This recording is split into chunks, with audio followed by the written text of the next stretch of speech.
Welcome to Unit 1, Lesson 5, Simplifying Rational Expressions. First, we need to define what a rational expression actually is and what that means. And it really does follow logically from our understanding of polynomials. So, we'll say that a rational expression is one written in this form, where there's some polynomial expression called f on top and some other polynomial expression called g on the bottom of what's essentially like a big fraction. And again, that's important to note that f and g are polynomials, but it's even more important to note that g cannot equal 0. So whatever the polynomial expression on the bottom of this fraction is, well, remember that a fraction or line like that is really like a division line. So whatever is on the bottom needs to be divided by that polynomial. But if there's any values that make that polynomial equal to 0, then really it's like we're trying to divide by 0. So we always need to watch out for special situations where that polynomial on the bottom, whatever g is, could possibly equal 0, because in any cases where it does equal 0, our entire rational expression will not work and wouldn't have any mathematical meaning anymore. And so we're going to look for special situations where those g polynomials might be equal to 0, and we're going to call those restrictions. We're going to restrict, or essentially say that we won't substitute specific values in that will cause the denominator to equal 0. So we'll talk about that as we go through our examples. But in general, the main thing we try and do right now with these rational expressions is to simplify them, literally make them into a simpler form using some of the mathematical tricks that we know. And the really important tricks we're going to use along the way are factoring. We're going to factor the numerators and the denominators fully. And then we're going to use those factors, specifically the ones in the denominator, to state our restrictions. So it's all about the denominators. So when we look at all the different factors we end up with in the denominator, any of the special points or values for our variable that will make the denominator equal to 0, we need to restrict, or in other words, we need to essentially create a rule that says we will not substitute any of those values into this expression because it could not be calculated. Once we do that, though, we may find many opportunities to reduce the whole thing, and that's really where the simplifying comes in. But we often can't find any ways to reduce it until we do the factoring first. That's really essential. So let's see some examples of how this works.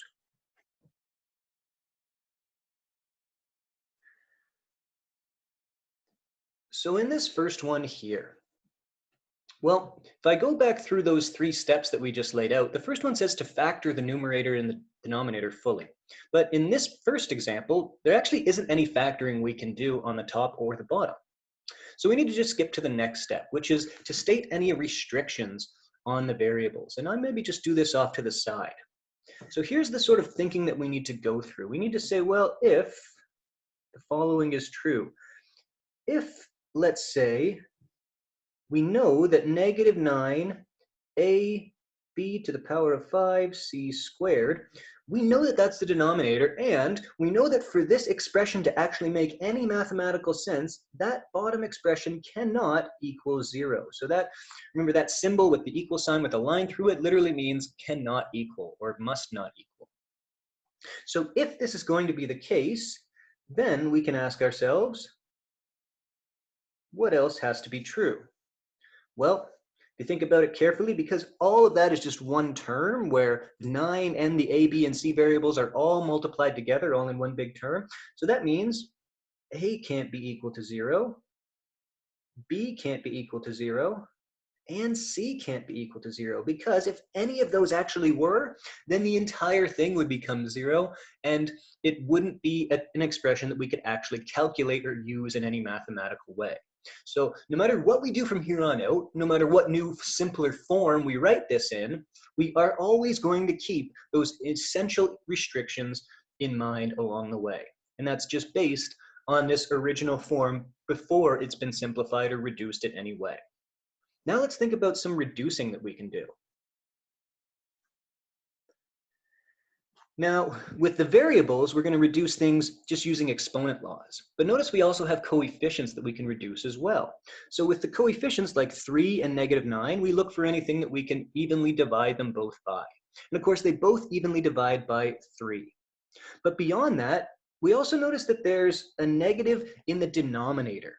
And in our final simplified forms of things, we always want to, if there's only one negative, either in the numerator or the denominator, we always want to make sure that it's in the numerator.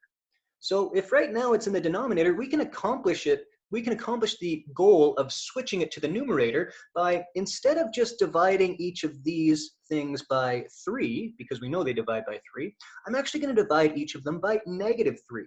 So that means in my next step, I'm going to replace the 3 on top with a -1, and I'm going to replace the -9 on the bottom with a +3. That's what those are going to be replaced with in my next step. So let's start to write that down. So on top, I'm going to have a -1.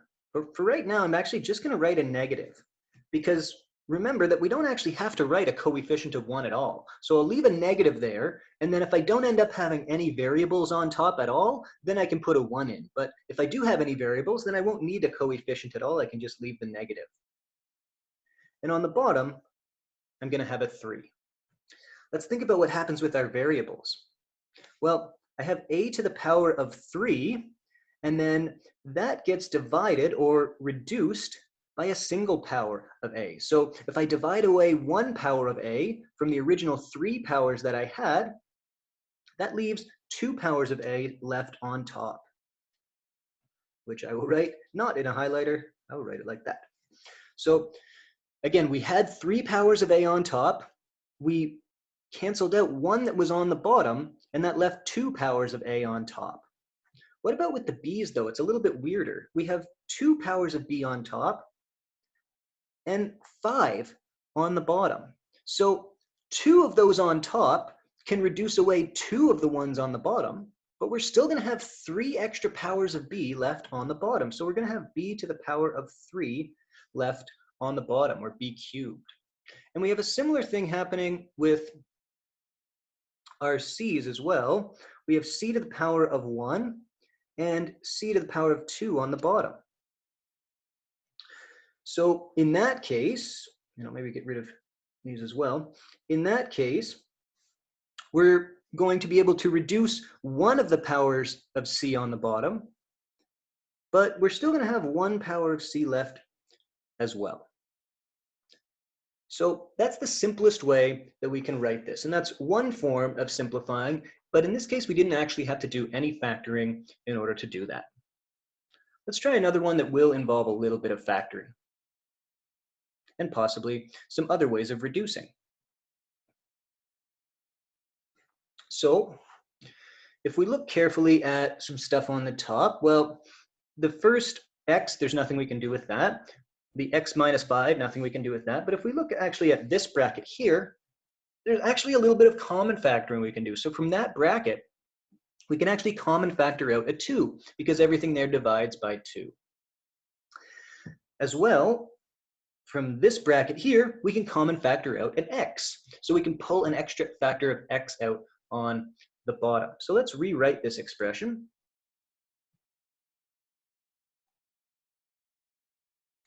So, oops, I'm actually going to just put the 2 that I factored out in front of the whole thing. Then I'll put the x and the x minus 5 that I already had.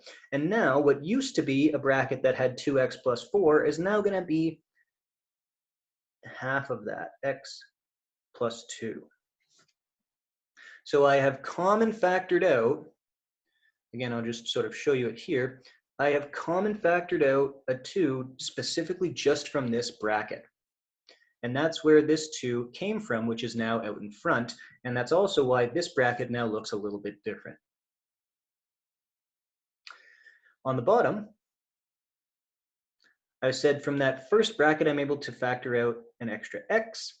That leaves me with x plus 2 in the other bracket beside it. And then I still have that 2x minus 3. Nothing's being done with that. So that's my first step in the 3-step process that we talked about, factoring the numerator and denominators fully. That's as much as we can do that. The second step, though, says before we do any reducing, before we try and make this any simpler, we need to find and state any restrictions on the variables. But it's all based on the variables in the denominator. So really now, we're looking at this entire denominator and asking ourselves, what special values of x could possibly make it equal to 0? And anytime that's the case, we have to restrict those values or say that x cannot equal that. So let's think about that now. Well, in general, if we want x times x plus 2 times 2x minus 3 to not ever be equal to 0, then what are the things that have to be true? Well, we know that x can't be 0. If that very first factor itself was 0, the whole thing becomes 0. What about that second bracket, though? That second bracket would become 0 if x was equal to -2. So I'm really just using my skills that I've used before when solving by factoring. So really, this is the same process. I'm trying to use those factors to figure out when they would be equal to 0. But as soon as I figure that out, and I actually forgot to add these in, I need to put the not equal to sign, because now we don't want it to be equal to 0. We want to see what x values would so that we can restrict those values. For the last one, you can do a little bit of rearranging if you want, but that one would tell us that x cannot equal 3/2 when we rearrange. So those are our restrictions now. Those are the things that x cannot equal. And essentially, these restrictions, once again, are telling us, as long as this is the case, as long as we never substitute in those 3 x values, this rational expression will still be something that we can work with mathematically. So now let's do the reducing. So when I talk about reducing, what does that mean? Well, it's not just the thing that we did with our numbers and our exponent laws in our previous example. We need to look for similar factors as well. So for example, if I have an x on top here and an x on the bottom, those can reduce. And I do say reduce, I don't want you to think of it as canceling, because we often think of it as canceling and that makes our brains think of it as just sort of magically disappearing. But I want you to really remember what we're doing here is actually a division. We're reducing by dividing both the top and bottom by the same thing. So think of it as I divide the top by x, and that leaves a 1 in this spot. And I can do that as long as I do the same thing to the bottom. So I divide the bottom by x, and it leaves a 1 in this spot. So in my next step, well, those x's are actually going to disappear because they're really just going to be 1s that I won't have to write anymore. But it's not that they magically disappeared or, quote, canceled out or anything like that. It's that they've been reduced by doing division the same way that we reduce any other fraction. Let's look for something else. Well, let's say I also divide the top by this entire bracket. Let's say I divide the top by a bracket x plus 2. Well, what that's going to do is leave a factor of 1 on top when I divide that by x plus 2. And I divide the bottom by the same thing and leave a factor of 1 here as well. So again, it's going to make it look like they've essentially canceled one another out and made each other disappear, but it's really because we've just reduced each of them to a 1 that we will no longer have to write. The other pieces, though, we can't really do anything with. So what does that mean? Well, it means our final answer is going to still have a 2 on top and an x minus 5 bracket, and it's going to have a 2x minus 3, which I now don't even need to write inside brackets anymore, on the bottom. So that is now our simplified form of the rational expression. But again, this rational expression only works and only makes sense when all of this is also true.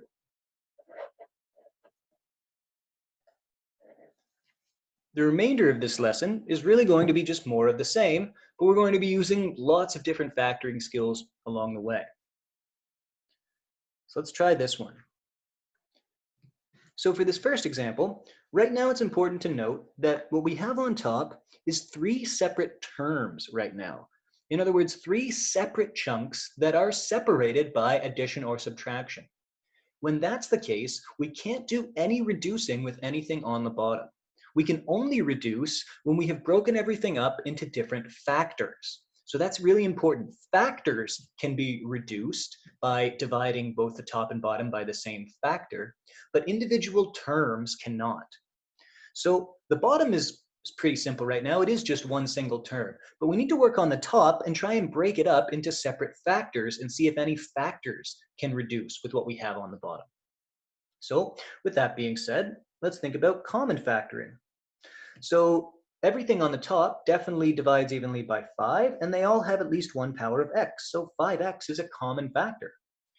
Leaves me with, well, about 4x squared plus really just x, and then minus 2 is what we would have left over in this bracket. And then that's, of course, still being divided by 5x. So that was my factoring step. And now I have this thing broken into two separate pieces that are multiplied together. Now that one piece happens to be pretty complex. That thing inside the bracket is a piece itself that has multiple terms within it. But it's still now, the top is broken into two big factors. One is a whole big bracket and the other is a 5x. And that's really important because, as you probably already noticed, 5x happens to be a factor that we also have on the bottom. So that's important because now I can do this little trick where I say, well, I can divide the top by 5x, and that's going to leave a 1 when I do that. And I'm allowed to do that as long as I divide the bottom by the same thing. I can divide the bottom by 5x as well. And I can do that because the bottom literally is 5x, and that'll leave a 1 here as well.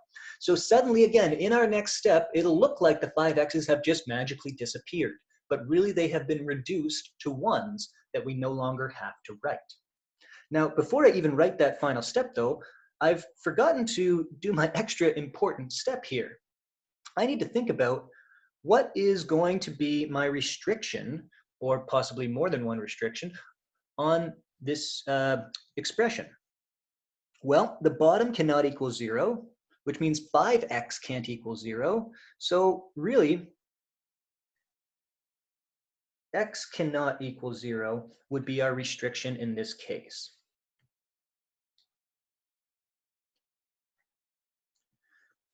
Our final expression, though, is simply 4x squared plus x minus 2. Let's try another one.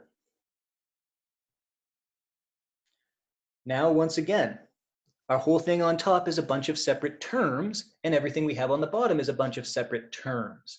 We can't do any reducing, and I will repeat this once again, we can't do any reducing until we have it as separate factors. Terms cannot be reduced.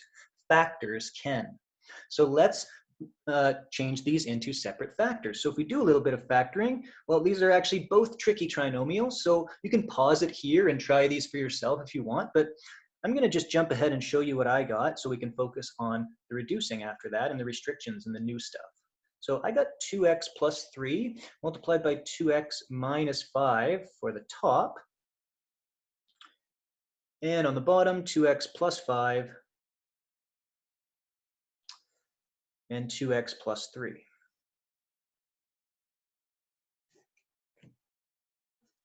Well, right away, if I look carefully, I see that this has a 2x plus 3, so I can divide the top by 2x plus 3 and leave a 1. As long as I divide the bottom by 2x plus 3, it'll leave a 1. So now, what do I have as my final result? Well, I have 2x minus 5 and 2x plus 5. Now, I skipped over doing my restrictions just to show you that most of the time when you do these, it's okay to just do your restrictions at the very end. I've been doing it along the way just to remind you that those restrictions should be based on your original expression and not your simplified one, but it is okay if you just state your restrictions at the very end, which is what I'm going to do here. But again, what I just mentioned there is really important. My restrictions aren't just based on this very final answer that I had. My restrictions have to be based on this entire denominator that I had originally. And specifically, it should be based on that factored form of that original denominator, because that's what's going to allow me to state what things my x values cannot be. And in this case, if you play around with those a little bit, you realize that x could not be negative 5 over 2 or negative 3 over 2. Because if x was equal to either of those, don't forget to put the not equal to, if x was equal to either of those, then the denominator would be 0, and this entire expression would no longer work. Let's keep going.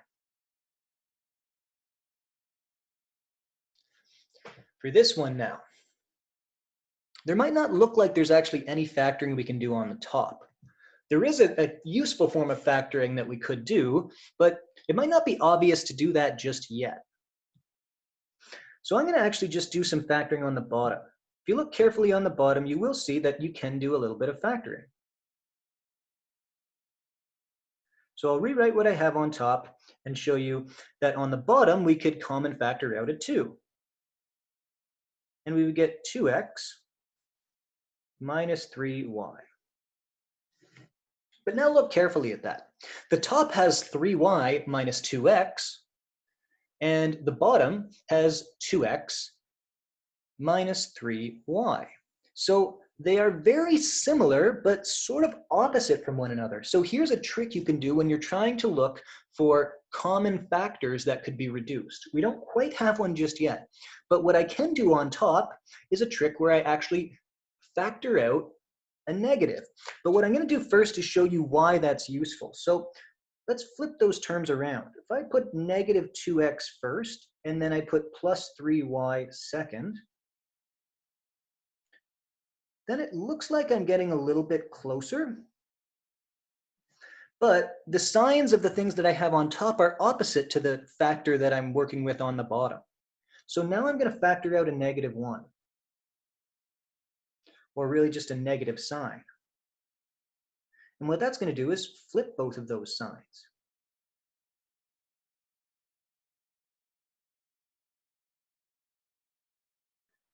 And now all of a sudden, that additional step has given me exactly what I want. Now I have an identical factor on top, so I can divide the top by 2x minus 3y and leave a 1, as I have on the bottom. So I can divide the bottom by 2x minus 3y, which also leaves a 1. So what does that actually leave me as my final answer? Well, there's going to be no variables involved at all. It's actually just going to be negative 1 over 2, negative 1/2. So this very strange expression that we started with actually simplified, after all of that, into a single fractional number. But that is only still going to be true when restrictions are followed. So for this one, it is a little bit weird, so I'll actually maybe do this in a little bit of extra space up top. You don't have to write out this if statement every single time, as you've seen me skip it over a couple times now, but for this one, it's a little bit weird, so I'll just write out, remember, 2x minus 3y cannot equal 0. That's essentially what we know if the denominator is not going to be equal to 0. So another way to think of that is if we rearrange, we could add 3y to both sides of this inequality, and that would mean that 2x could not ever be equal to 3y, or in other words, x can never be equal to 3 over 2 times y. So in other words, this expression only works as long as your x value never is exactly 1.5 times your y value, or 3/2 times your y value. If it ever is exactly fitting that relationship, then this entire expression will not work and can't actually be mathematically evaluated in any way. So that is our restriction in that case.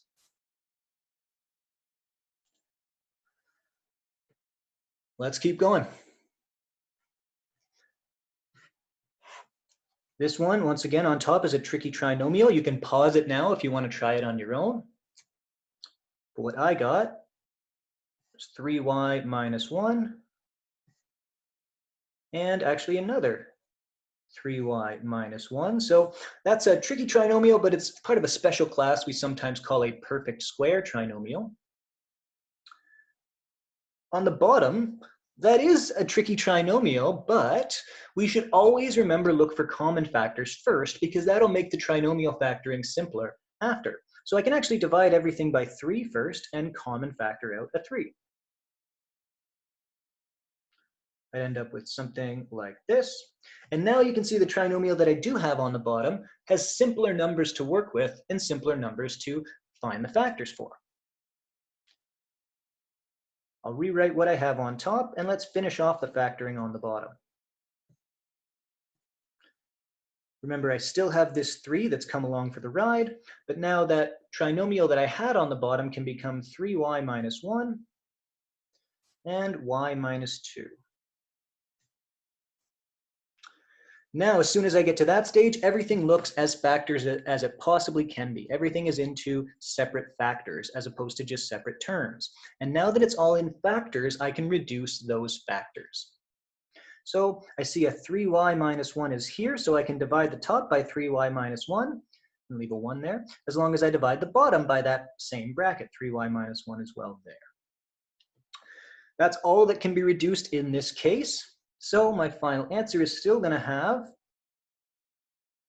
one factor of 3y minus 1. On the bottom, it's still going to have that factor of 3, and it'll have that y minus 2 part as well attached to it. Now, when we go to state our restrictions, we're saying that y cannot equal, and when we decide that, we have to base it not on our final answer, but on our factored form before we reduced. So that means y definitely could not equal, well, positive 1/3 if I think about a little bit of rearranging, and positive 2. So y cannot equal either of those two values. And let's just do a couple more to review a couple other factoring strategies along the way.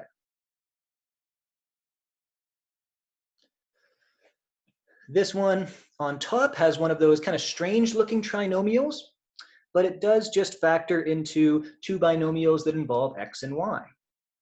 So reviewing our skills, if you play around with it for long enough, you would find that x minus 4y and x plus 2y would work. And remember, that's essentially just doing a simple trinomial factoring like you would have had if this had been just x squared minus 2x minus 8. But because those y's are involved as well, they just get tacked on to the last piece in each binomial. On the bottom,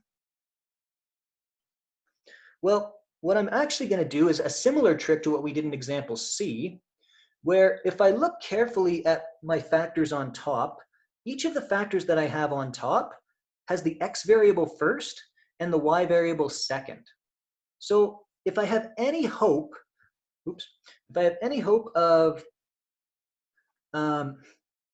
reducing any of these at any point, I'm going to need to make sure that the bottom also follows that same pattern. But right now, it looks like the y variables come first and the x variables come second on the bottom.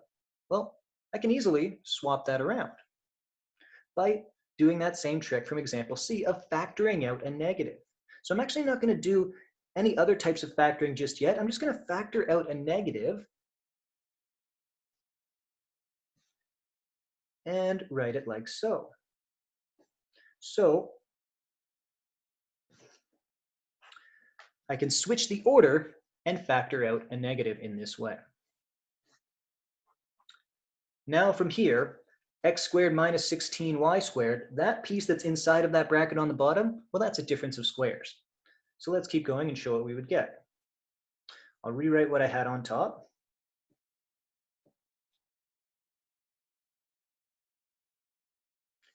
The negative comes along for the ride on the bottom. But now I have x minus 4y and x plus 4y.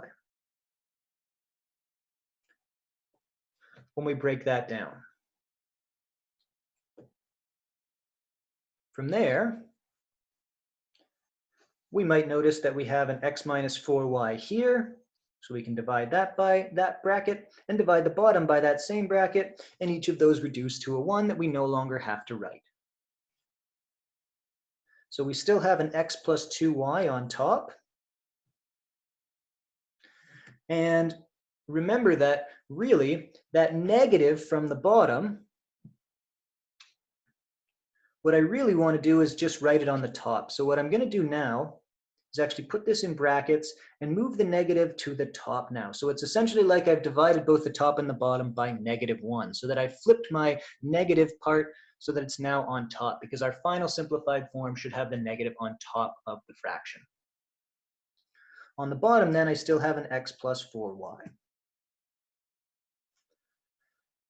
And that's really the simplest that I can write this in this case. So let's think about restrictions. Well, x definitely cannot equal 4y or negative 4y if I look carefully. So in other words, if your x value happens to be exactly 4 times your y value or exactly negative 4 times your y value, this expression cannot be calculated and does not work. And we'll just do one more. Now we've got a 4-part polynomial, 4 terms on top. Really the only way we can tackle this one is by grouping. So I'm going to actually group together these first 2 terms and group together these second 2 terms and use that form of factoring for the top. So for my terms on top, I can factor out an x squared, and that would leave like x minus 1. From the second 2 terms, I can factor out a 4, and that would also leave an x minus 1. On the bottom, that's one of those ones that actually follows the same pattern as a basic simple trinomial, but it's just got double the exponents that we're used to seeing. So it just means that when I factor it into 2 brackets, each of my brackets, instead of starting with x, is going to start with an x squared. Specifically, the first one is going to be x squared plus 4, and the other one's going to be x squared minus 1, and that's what's going to make those work. X squared minus 1, though, can actually be factored further, and I still need to do some work to finish off factoring on the top. So to finish off factoring the top, again, this is the same skill that we learned in our previous lessons on grouping. I would just take the x minus 1 as like my common factor that I pull out in front, and my bracket of what's left over is x squared plus 4 on top. On the bottom, I already had an x squared plus 4. That'll be nice to help reduce later. And then the other one is a difference of squares that breaks down into x minus 1 and x plus 1. Let's start to do some reducing now. So x squared plus 4 can be divided on top and on the bottom to leave factors of 1. And x minus 1 can be divided on top and on the bottom to again leave factors of 1. So what does that really mean I have left? Well, on top, that means I really only have a 1. And that's why it's really important to think of this as reducing and not just canceling these things out so that they magically disappear. Because if I had just thought of them as disappearing, then I'd have literally nothing left on top. And I'd have to like write a 0 there or leave a blank space or something. But we're really just reducing them to 1s, which means normally we don't have to write them at all, but in this case there's no other factors left on top, so I have to just leave a 1 written there. So it's 1 over, and the remaining factor I have on the bottom is just the x plus 1. So what are my restrictions here? Well, I can't have the x minus 1 bracket equaling 0, so that means x could not equal positive 1. I also know that x could not equal negative 1. And actually, that's the only 2 restrictions that I have. Now, this is written in specifically. I'm not going to write it down here on the page, but in the completed version of the notes, this is written in as a reminder if you think you'll forget this, but I'll just sort of explain this to you now. I don't actually have a restriction based on this factor because x squared plus 4 cannot ever be equal to 0. Because if I tried to do x squared plus 4 and force it to be equal to 0, well, then I would have to try and solve the equation x squared plus 4 equals 0, and that equation actually has no solution. So maybe I'll write it a little bit off to the side here. If x squared plus 4 was equal to 0, that would mean that x squared was equal to negative 4. Well, how can we take any number and square it and get a negative answer? Well, we can't, which means there are no possible x values that are going to actually make that bracket equal 0, and that means we don't have to worry about it as one of our restrictions. So there are no restrictions that come from that factor. So the only 2 are 1 and negative 1. Make sure you try the associated exercises that go with this lesson, and we'll build these skills even further with rational expressions in our later lessons in this unit.